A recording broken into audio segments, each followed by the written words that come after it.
And like I said, the most important thing for me is to learning to let go. And I'm just starting that, just starting it. It's hard. You know, like you guys are here right now because I did that. You know, because if it was up to me, I would have just went by the email and that was it, but I threw it in his lap. Believe it or not, you know, I threw it in his lap, I said, do it. You know, I said, just don't let it cost me too much money. And I sent him a list of stuff last night. I said, who are these guys? I gave him a list of things and he came back with, I don't know.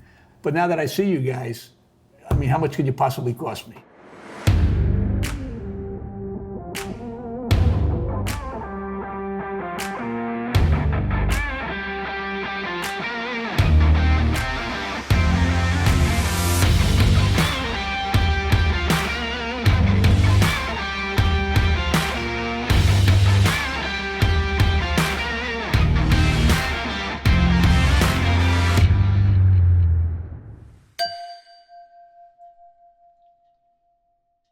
The majority of Italians growing up in the Bronx area all had grandfathers that made wine.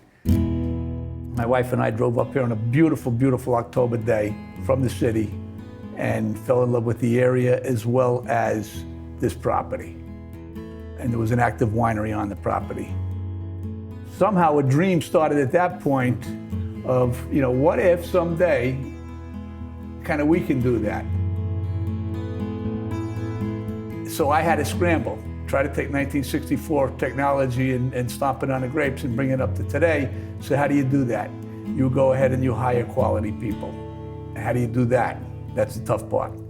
Right now, I'm very, very fortunate with some good people, a great manager, a great winemaker, and I'm always on the outside. And I'm still on the outside, just looking around. My job is to site development. And I'm just learning now to kind of leave them alone and let them do their own thing.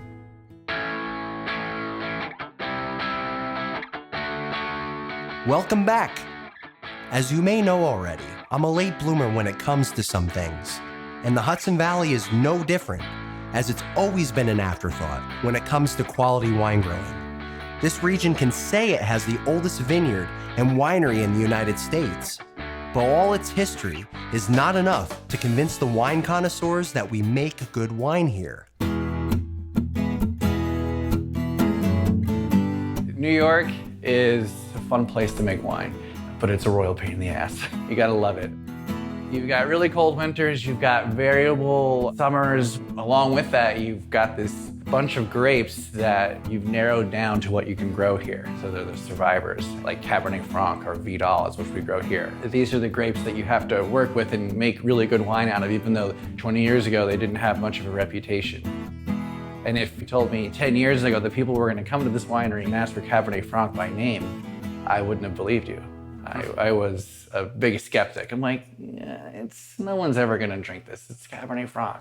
But now we get people coming in and asking for it, and they want the pepperiness, and they like the green bell pepper aromas. I'm seeing the whole industry evolve through the years that I've worked here, and my expectations are completely different now.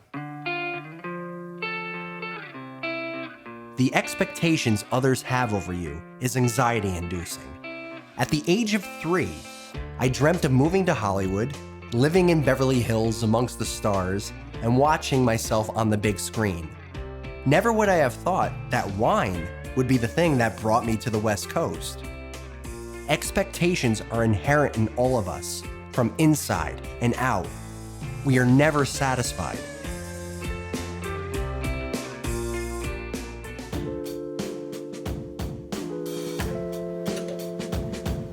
Hey, John. How's it going? Good to see you. Yeah, likewise.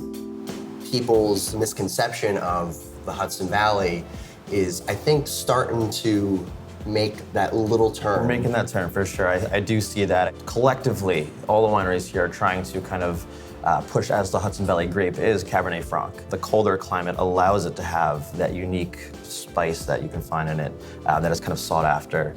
And I find that is most similar with your Cabernet Francs from the Loire Valley in France, and those are the ones that you're looking for. We're planning more, all the other surrounding wineries are planning more, and people come in and say, oh, I'm in New York State, I'm gonna taste a Cabernet Franc. They know that that's the go-to for us.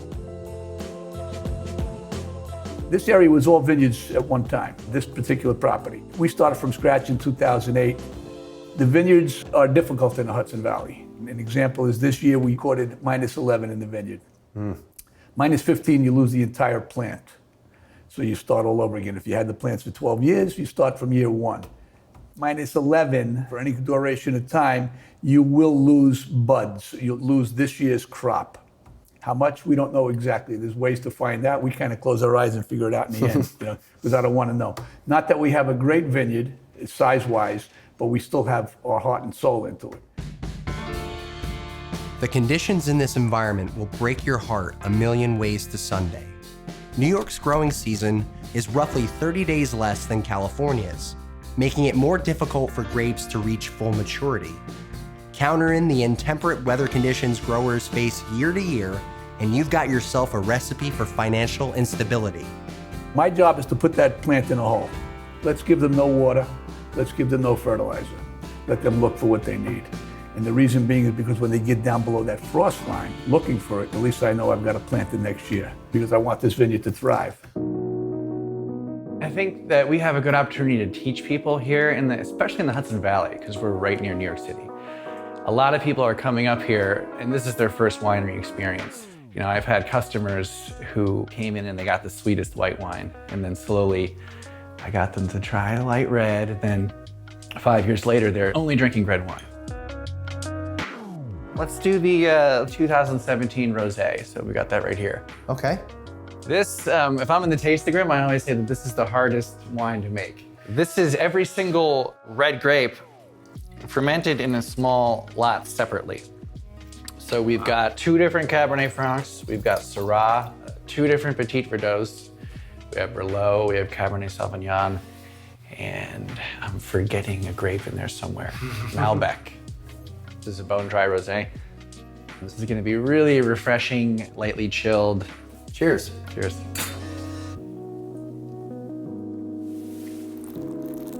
Interesting? It is. It's got a great acidic backbone that gives the aromatics that nice lift. And people are starting to understand that they're not sweet. Once again, you see that progression. For years ago, everybody thought rosé was blush wine or white Zinfandel or whatever you want, that type of wine. And now people are understanding that, you know, if you close your eyes and drank it, it almost would seem like you're drinking a dry white in some ways. Combines the best of both worlds. We've got 2 other regions in New York State, one of them being Long Island, the other one being the Finger Lakes. They have these microclimates and they work very well with growing grapes. So we do have the potential to source from all these areas, and that's basically what we do. This one's called 87 North, named after the thruway, which was the owner's commute to and from the winery when we'd first opened up. So they named this one here the white 87 North. We actually have a red blend 87 South for those way back home. A blend of Vidal Blanc, which is one of the grapes we actually grow here, and then Cayuga White that we source from the Finger Lakes. This one's really just like a summer beat the heat kind of white wine. And this is clear. I mean, look at that. There's like very little color in there. Very, very clean, just very vibrant fruit, and there's that cool acidity that I really enjoy. This grape is called Treminette, so it is a hybrid from the Gewürztraminer. A project that was done by Cornell University. They took the Gewürztraminer, crossed it with an American varietal to create something that would get the flavor profile of a Gewürztraminer, floral and spicy characteristics, but in a vine that would survive cold winters, something to be disease resistant for the rainy season. You're gonna get some floral and spice characteristics. You definitely get that Gewürz parentage showing through.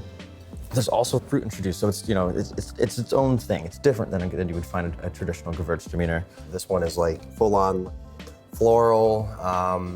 There's actually a kind of like a little bit of a grassy note to it that I pick up. Wow. So you get a little bit of a touch of honey kind of hangs out in there as well. Honey, yeah. Wow. I detected just the tiniest hint of a little bit of residual sugar in there. Yes. It's dry, but there's just that little bit of sweetness on there, on the back end right there. Yeah, that's really, really refreshing. And the color is a little bit more golden in hue. This is Long Island fruit. I find Syrah is not going to do too well anywhere else other than Long Island. It's a little bit of a wimpy vine. Doesn't like the cold too much. So this is an example of that lighter bodied red, low alcohol, high acidity. This is really unique because you have a very rich, savory nose, almost remnant of like cured meats, almost like bacony. So it's really interesting. Wow. I can If I hold the glass like just this far away, you can smell the aromatics from here. It's very, very, very perfumed. How this stuff gets from the vine into the bottle continues to astonish me. I heard a story about this special rock that was found in the Cab Franc vineyard here. So we are our Block 2 vineyard. We call that the Forgotten Vineyard. When we were digging up the ground, just getting it ready for the planting, there's a lot of rocks hanging out in there. And there's one in particular that was, when removed from the ground, there was a little mark on it. We were curious, we went over to it, and just in script, just the word forgotten was written on it. And it became our Forgotten Vineyard.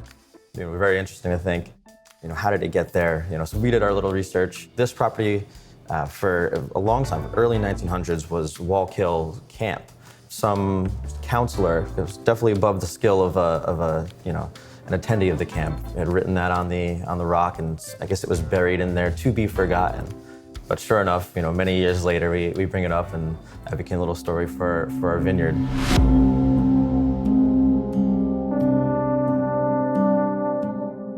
We're gonna take a little sample of our first vintage of Forgotten Vineyard. 3-year-old Cabernet Franc vines. We pulled a small crop off, enough to produce 3 barrels. I call it a dank red. I'm gonna pour some out so you can see how deep the color is. So, even for really, really young vines, I'm pretty happy with the quality of this red wine. Here we go.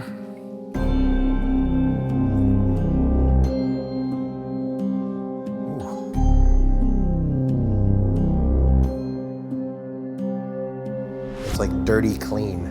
Yeah. If that makes any sense. It's like leaves if you walk through the forest in the fall. Yep. And you kick up leaves, the rotting understory, and the hardwood trees, the acorns. It's like if you could just somehow capture that smell, that's what this wine is getting. That's the terroir here.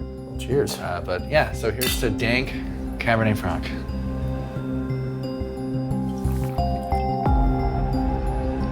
I have a really, really interesting descriptor. I can handle it. Hit me. It brings me back to my childhood. I had an old Chucky mask from way back in the day. I get the smell of, I don't know if it was the silicone that it was made out of. I would say, it smells like my old Chucky mask. Sometimes I'll lump that aroma into the department store smell. This might sound insane. Well, it reminds me of shopping for G.I. Joes, going to the department store. Maybe it's that. Yeah, aroma. it could be, it's the department store. I don't think we're gonna put that on the tasting notes, but aromas of Chucky mask, G.I. Joe. I love it. I've got to build a new barn over there. I've got to build a pond over there that I'm doing right now. I have to build a wine cave. That's my job, and that's what I live for.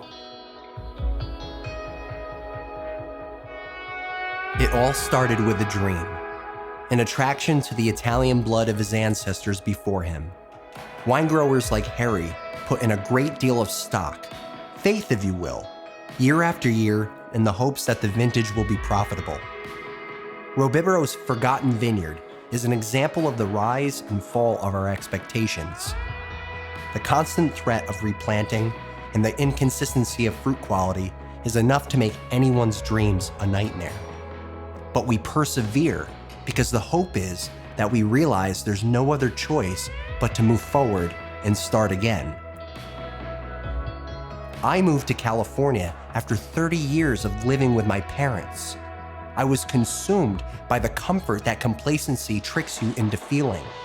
It was easy for me to put in a few hours at a cushy job, go home where a warm meal was always waiting for me, and then spend my weekends getting lost in a false sense of wanderlust. I had an incredible fear of just saying fuck it. And then I moved to California to pursue a career in winemaking. I started my life at age 30. And with that, we move on.